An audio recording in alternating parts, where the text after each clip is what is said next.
Hey, what's up? This is John from Sons of Texas, and you're listening to Thunder Underground. Welcome to episode 259 of the Thunder Underground podcast. Trent and Jason here as always. And guess what? We've got John Oliveras from Sons of Texas returning to the podcast right now. Back on the show. That's right. Not for the second time. Third appearance. That's right. Number 3. And both previous times were good, and this one's just as good. Yeah, definitely. It was just what we expected. John is a stand-up dude, and always great to have on the show. And, it was great. It was awesome. That's right. We're going to talk a little more about that here in just a bit. Before we do, let me tell you who we're sponsored by.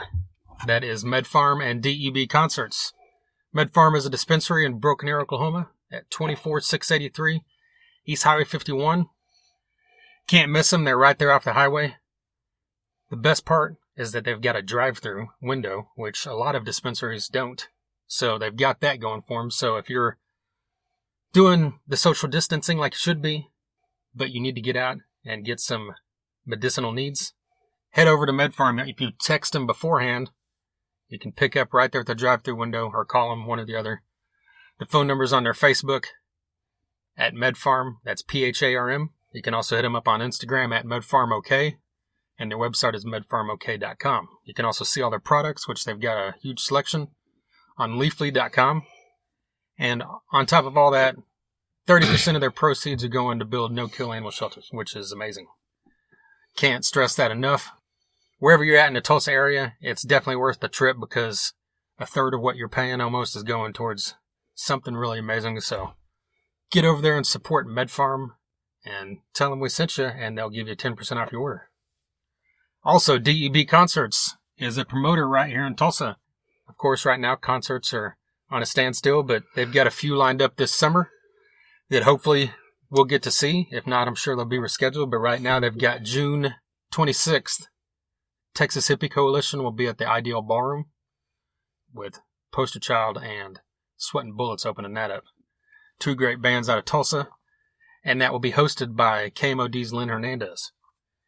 Then on July 11th, at the Ideal Ballroom, we have the New Metal Revival.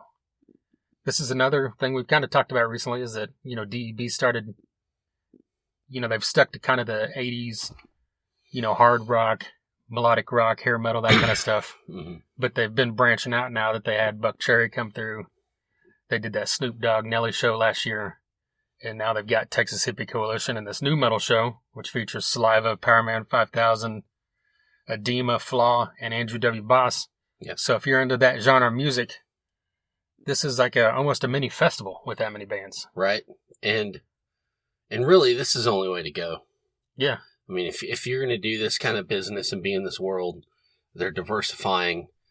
They're leaving no stone unturned. And, this, along with stuff like Saxon, it's really they're covering their bases hardcore. And it doesn't matter if it's something if it's a genre you like or don't like. As far as putting the IDL on the map and Tulsa on the map, they are definitely doing their due diligence. Yeah. And this is the right way to go. So we're very proud to, be aligned with those guys for sure. Yeah. And even when Doug was on the podcast here a couple months ago, he mentioned working on Armored Saint, Doro, Metal Church, bands like that. So even a little bit heavier.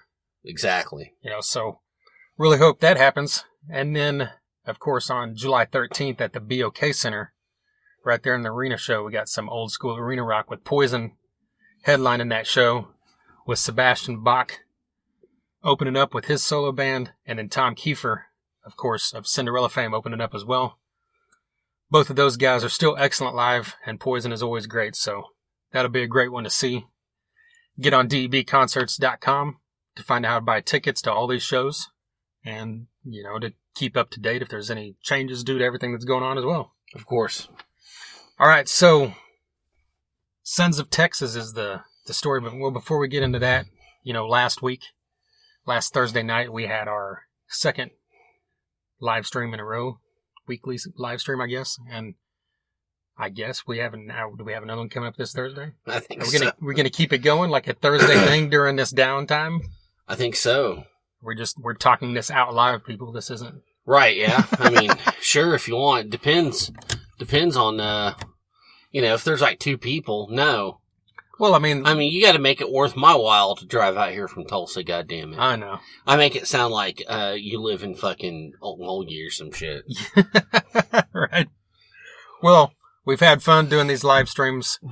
Had some a lot of interaction and people checking out. So jump on there if you can see the previous 2 on our Facebook. We're just talking about new music that's coming out, the episodes we've got coming up, and everything like that, and we'll continue doing that. And speaking of that, when we recorded this episode with John, we also recorded 3 other ones right previous to him the same day. So we recorded 4 episodes in the matter of like 3 hours. We got an episode coming up with Mitch Perry, who is a legendary guitarist who has a great new group called the Mitch Perry Group, and it's some great classic rock sounding music.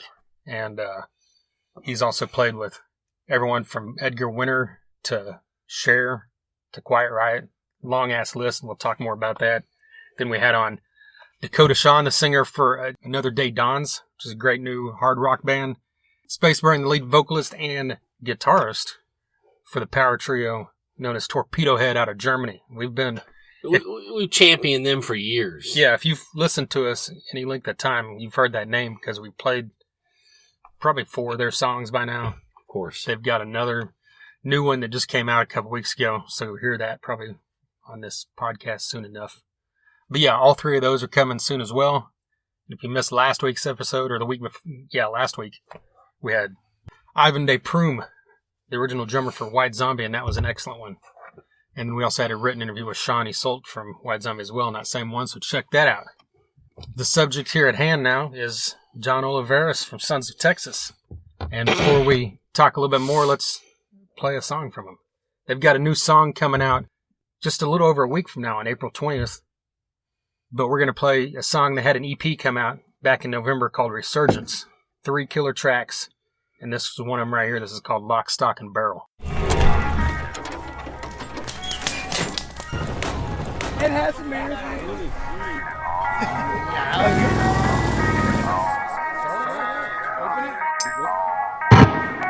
I'm taking it all.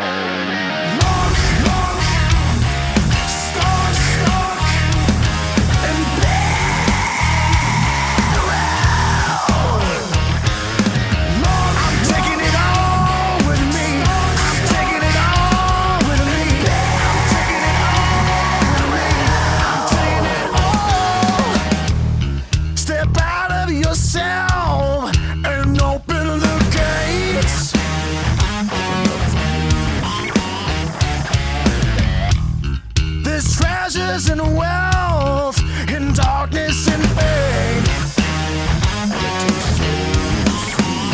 There is no shelf life, no best time. Don't subscribe to Big Gold. Oh, the most dangerous to hives, hides the sweetest of gold. I'm tearing down your walls, brick by brick. Watch out, 'cause I'm coming for it. Long, stock, and barrel.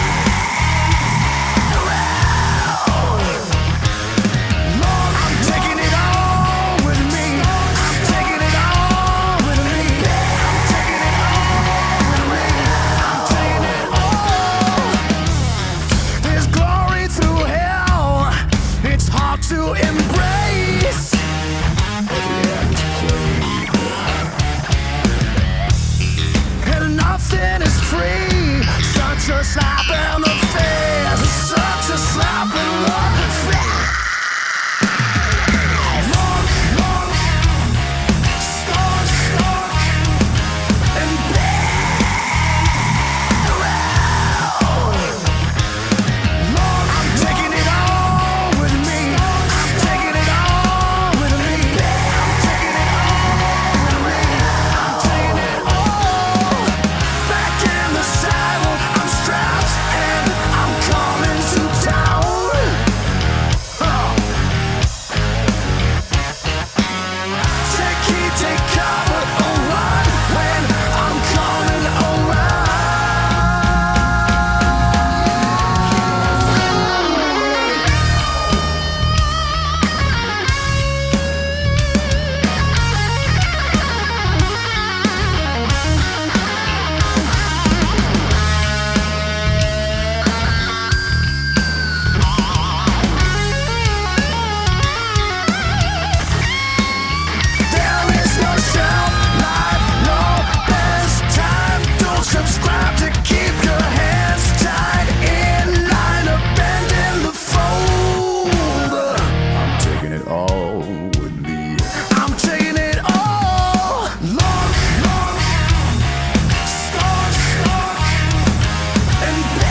Lock, Stock, and Barrel from the Resurgence EP from Sons of Texas.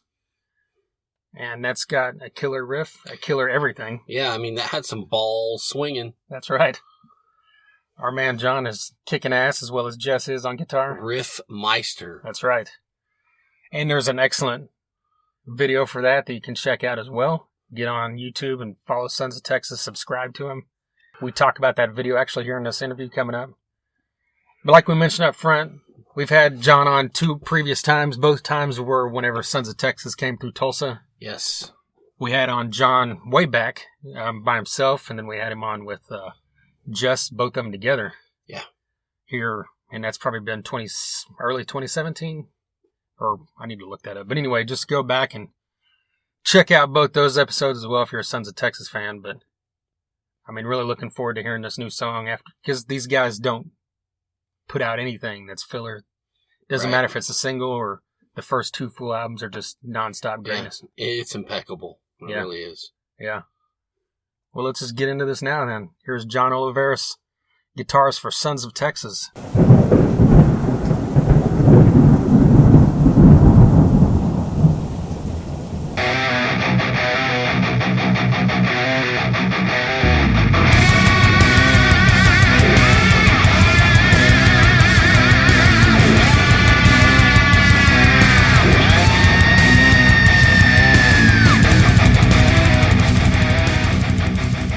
So how's life treating you down there in South Texas during all this madness?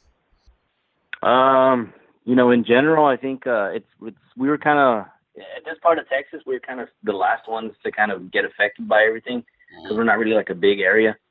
But in my small town, Santa Rosa, Texas, there's about 2,000 people here. We recently got like 5 cases confirmed. So wow. I kind of live on the outskirts of town, out in the country. I don't know if you've ever seen my Instagram videos, but there's like a farm, like land behind me and stuff. So yeah. I'm kind of away from society, but I mean, we've been staying safe, and me and my wife and my 2 girls are here on the outskirts, and we just make the best of it. We just spend time together, watch movies, hang out, play outside. I've had a lot of time to write riffs and stuff. So, I mean, you can't really complain, if you stop and smell the roses, you realize that it's actually a blessing in disguise that you get to be home for a while. Yeah. Yeah, it's kind of funny you mentioned that. Last night, my girlfriend and I kind of had that same conversation about how, all this chaos is going on, but in a way, maybe we all kind of need a kind of break and kind of stop and slow down. So, in a weird kind of hidden way, maybe it's a positive. I guess it's just in how you look at it. Yeah, definitely. It's definitely changed the game as far as musicians too, like on how they interact with their fans. And, us as the Sons, we've actually been more active on social media and stuff. And, that's something that we tend to neglect a lot when we're home from tour. When we're on tour, that's all we think about. And when we're away from the family, so we're all like posting stuff, promoting shows. But when we get home, you don't hear from us. And, this whole epidemic or pandemic, whatever you want to call it kind of just forced us to be more, posting pictures and videos and, giveaways and stuff like that. And, I credit Nick to that. Nick's been kind of on top of it more than anybody, but I mean, it still represents the band and it helps out. It really helps out. Yeah. I mean, that kind of goes into another question besides the obvious of not being able to play live. Like, how is this affecting you guys professionally? In a negative sense, we're not able to do like all the other musicians have been doing. They've been going live streaming. I know I saw Blacktop Mojo going live from their living rooms and taking requests, and they're able to make a little bit of coin off of that. And that's something that we would be into. But I mean, I live about an hour away from everyone, and there's checkpoints on the expressway. If you're not an essential worker, then you're going to be forced to turn around and go home and stuff. And I know some of the other dudes are kind of worried about leaving their house in general. So I mean, as we all should be.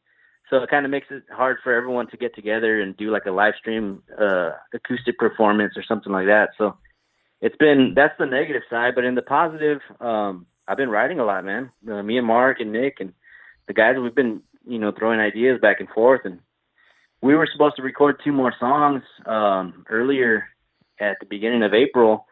And of course we had to push back those dates. And you know, we were going to go in there with not really any song ideas. And, you know, at this point we have a lot more brewing, and, you know, that's the positive of everything. It's kind of helped us take a step back and really gather our, you know, our ammunition for how we're going to come out this summer, or if we do come out this summer at all. For the next time we do Right. come out, we're going to have some good material, and, you know, we're ready to tour that stuff.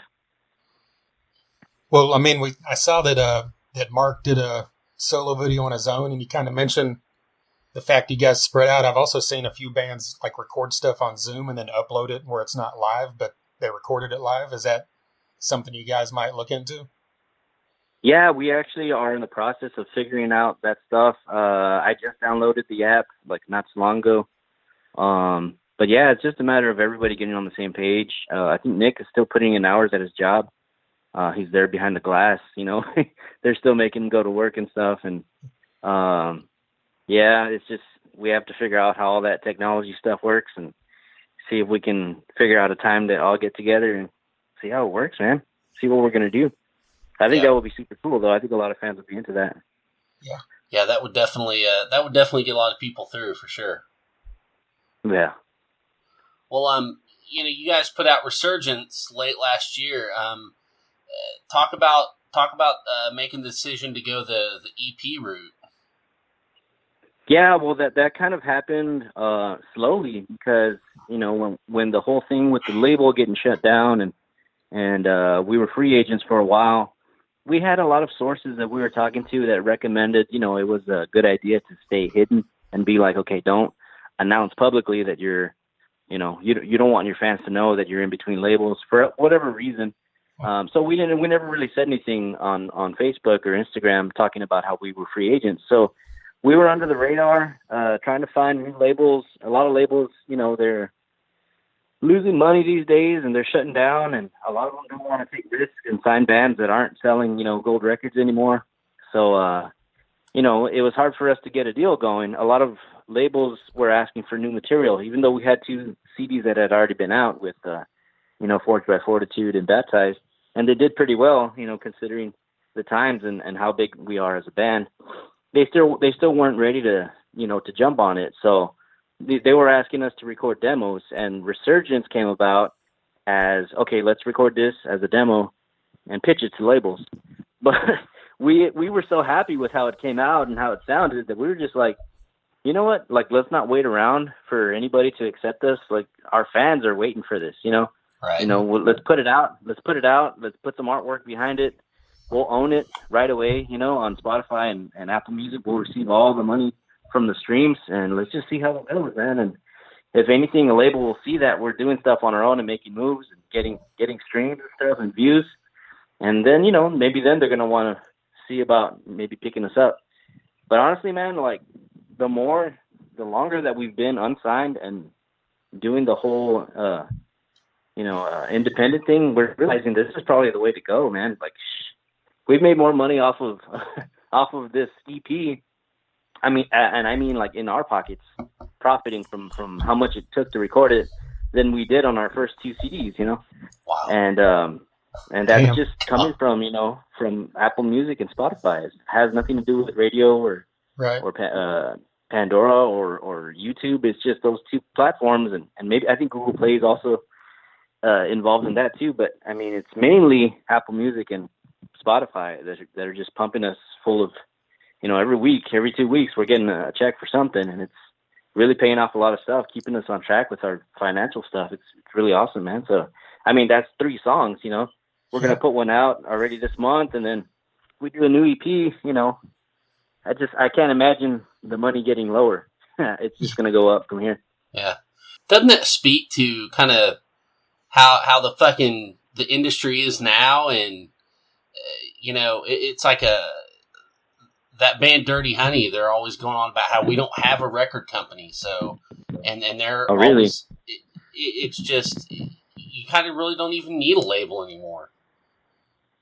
Yeah, basically all you need is the fans, you know, and you as a band to manage yourself the right way, you know, don't squander your financials, you know, to get everything to go back into the band and figure out smart and lucrative ways to stay afloat. And that's pretty much what you got to do. Just keep keep touring, keep selling tickets, keeping the venues alive, and it keeps the bands alive, and it keeps the fans happy, and you just grow your audience. We started headlining our own tours last summer, and every time we come back to the towns, our audience is doubling, man. And it's really awesome to see, because for a long time, every time you guys saw us, we were mainly a support act for another band, and that got our foot in the door. We were able to get people to figure out who we were and stuff. But now that we're headlining, it's really helping us like establish ourselves as a touring act, and it's really awesome. We make more money that way, and it's not all about just the money, but there's so many good factors that come into play when you're doing it yourself, and you learn a lot more. You're not relying on a label to kind of just put you with the biggest band or do all this for you, and then they're taking all your income. It's just it's been awesome though. I gotta say it's been really fun headlining our own tours and not being on a label. There's good and bad to it, but so far to me it seems like this is the best part of our careers this last year that we've been together. That's great. Well, you mentioned the money coming in from Spotify and Apple Music. Is that better than it was just a couple years ago? Because I know that there was all that talk about how artists would get like a fraction of the amount coming from Spotify. It's hard for me to tell, because when they actually changed that law, we were already off of the label. Okay. So, and then when we were on the label, everything that we were making off of that was going straight to them.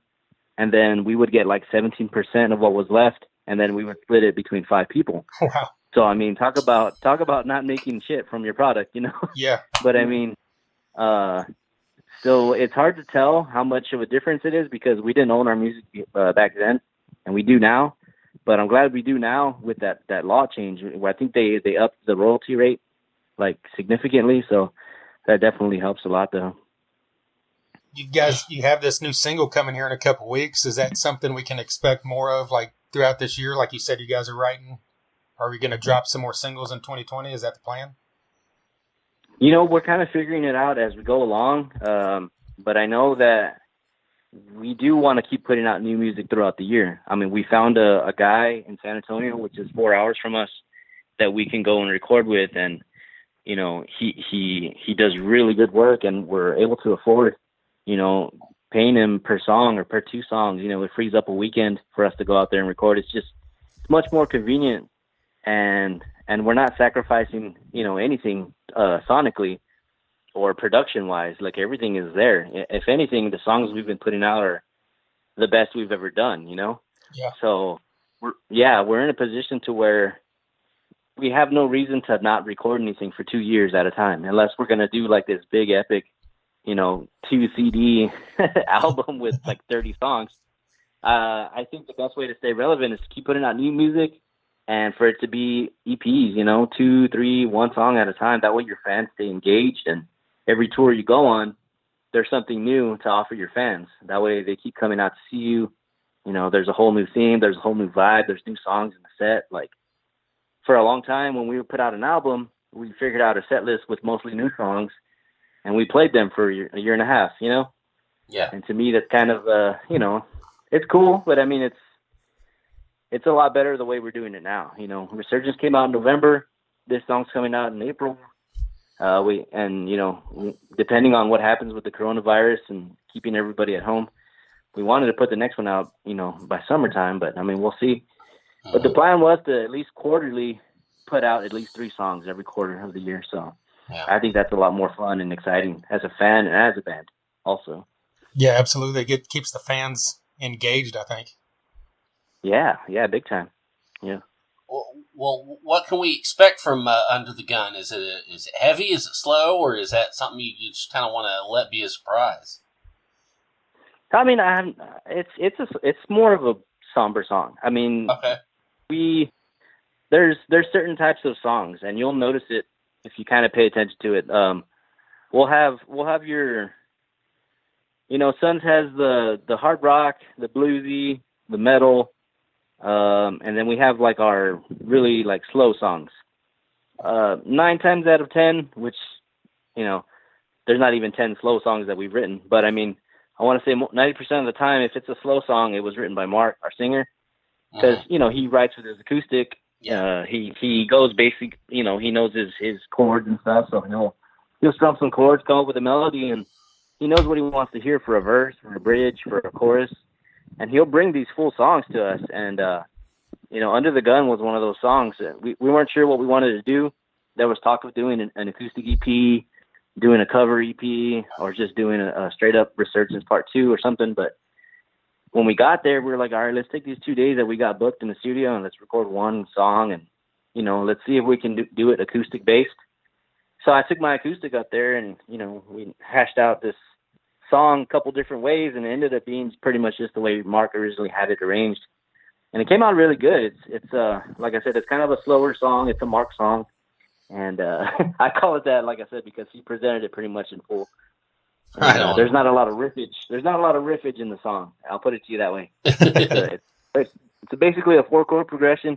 Just we tamper with it a little bit throughout the song and make it heavy with the drums and stuff. But I mean, it's a good song. It's a really good song that we're happy with, and we're excited for everybody to hear it come the 20th.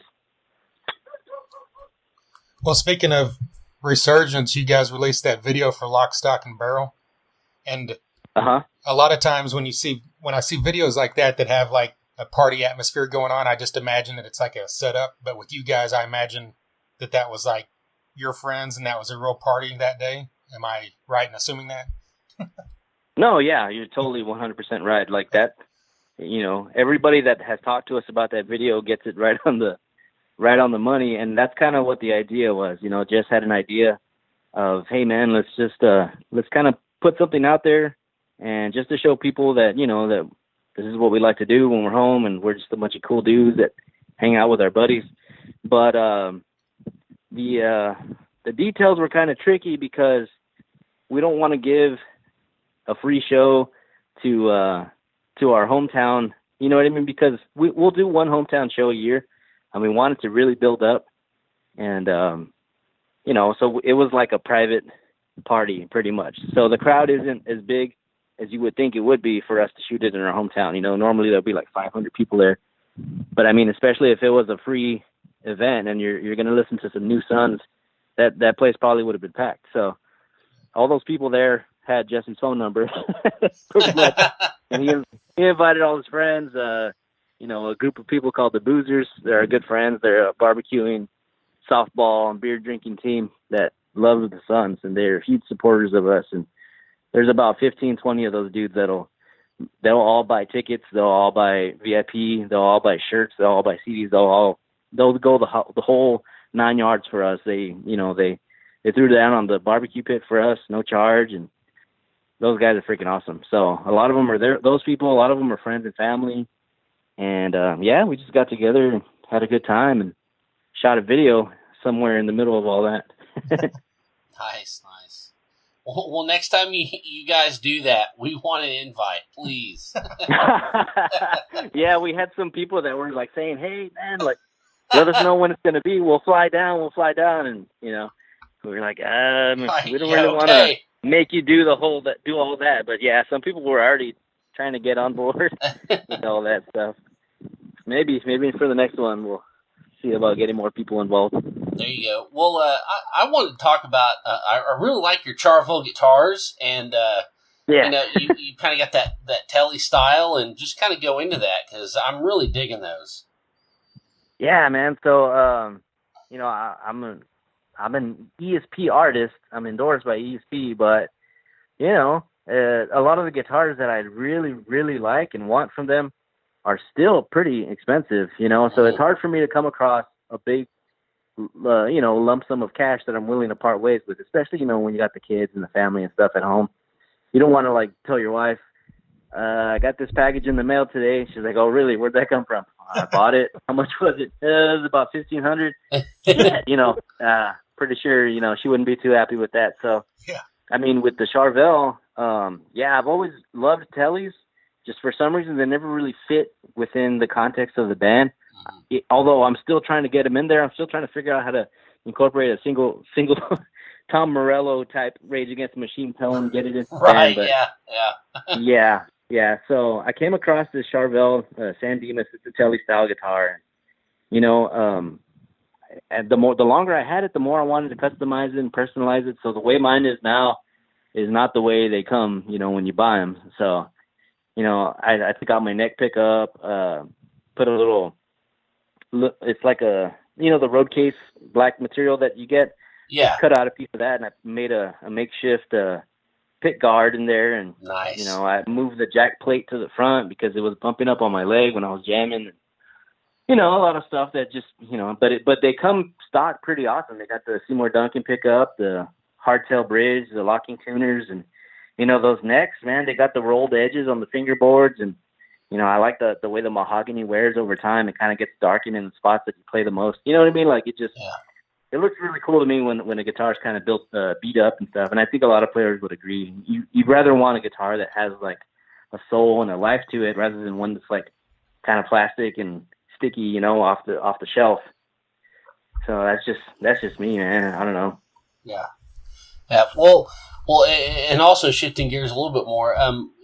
Tell us your thoughts on, Mark playing with Mark Morton or Jess with El Nino, and are you doing anything in all this, I guess, downtime now that you call it, that to kind of keep your musical brain busy? The way I stay busy, I mean, I stay focused on writing new Sun songs. That's what I'm doing. Gotcha. Not to say that they aren't, but I mean, like, you know, Mark's a great vocal talent that, you know, he was introduced to the guys in Lamb of God, Mark Morton, through our producer, Josh Wilbur, you know. And that was luck and skill, you know, meeting opportunity for Mark, you know, because he's a great singer. Yeah. You know, Mark Morton just so happened to be using a lot of vocalists for his project, and he knew Wilbur, and Wilbur suggested Mark, and he's like, yeah, man, he's freaking awesome. Let's get him on here. You know, he's one of the easier guys to get a hold of for touring as well, you know, like, because, you know, there's no way you're going to get, you know, Jacoby to fill in for Mark Morton tour, the whole tour, you know, and do Papa Roach, you know, like Sons is, you know, we'll tour every other month, and Mark's available. Mark can sing all the songs. So he ended up being the live front man, you know, and that really worked out. And you see our name a lot attached to a lot of Mark Morton and Lamb of God stuff, so that really helps the band. Same for Jess too. I mean, El Nino had their whole what's it called, lawsuit for about a year going down. But I mean, you know, El Nino has their fan base, and people are going to see Jesse's name and Son's name attached. So, you know, hey, it's free publicity, so it works out for us. Yeah. Cool. Did you get a chance to see either one of them performing live with either one respectively?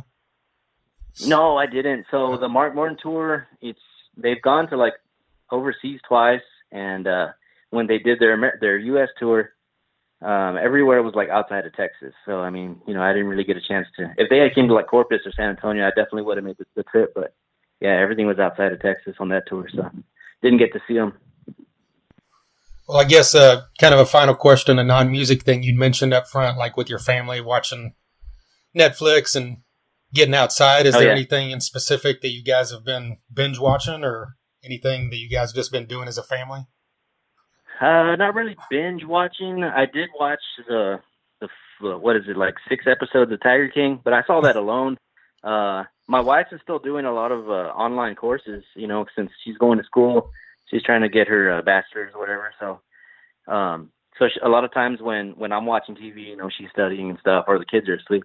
The kids are awake and they got the TV. So, I mean, I'm a guy that usually likes to watch movies that I've already seen, and you know, that way I don't have to completely pay attention to them. I can kind of be on my phone, or you know, get some snacks, or fiddle around with the guitar, figure out stuff while the movie's going on. But the only new movies that I've seen, I actually watched The Platform the other day, which is kind of cool. I think it's like trending on Netflix right now. Have you guys heard about that one? Yeah, dude, that's insane you mentioned that. We just watched that the other day. Holy shit, dude. Yeah. Yeah, what a crazy movie, man. Well, yeah, you need to see it. It's nuts, dude. Yeah, I don't know. They say it's like what is it, like a metaphor for capitalism or something like that. Oh, it totally is. Yeah, you're right. super cool movie. Yeah, I saw that. I might have seen a few other movies that I can't remember at the moment. But yeah, no, that was the last one I saw. All right. Well, you know, if I do watch a movie, it's like in the middle of the night. So yeah. Well, going back to the Tiger King, please don't think that all of us in Oklahoma are like that, please. You know what's funny though?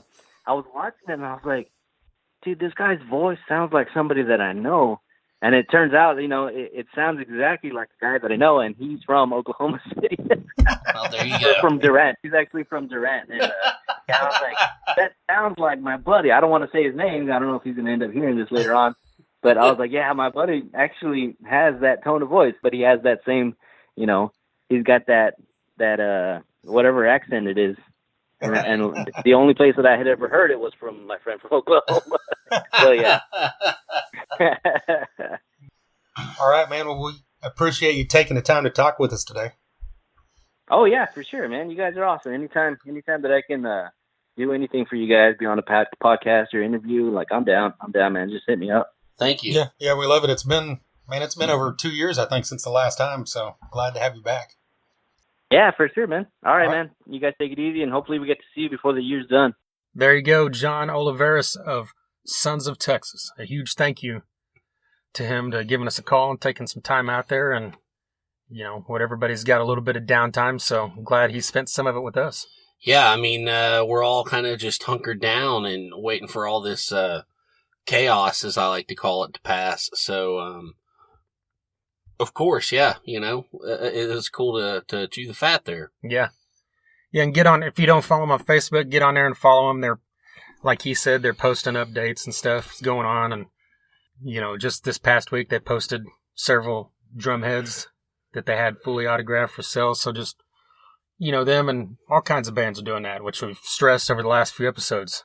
Just, that now's the time to support these bands, especially bands like Sons of Texas, who depend on touring and streaming and everything. Mm-hmm. So get out there, stream their music, and buy a T-shirt if you can, whatever. Of course. Speaking of live, we were just talking about it before we hit play that, we've both been fortunate enough to see him 3 or 4. You said 3 times. I think I've seen him one more than you, so 4 times. Yeah. And these guys are excellent, amazing, just as great on record. They bring it off live. Right. The night that we interviewed John and Jess at the Shrine, that's right. I was there for the interview, but I had to work like at 4 the next morning. That's right. So I didn't even want to if I hung around, I knew I'd stay and it would be bad. Have a few too many drinks. Yeah. Right. And I wouldn't make it. So I left. So at least you got to see him. And I've seen him 3 times, so it's all good. And we hope, of course, once things get back to where bands are playing shows, we'll see them any chance we get. Right. Because they're one of those bands that you don't want to miss.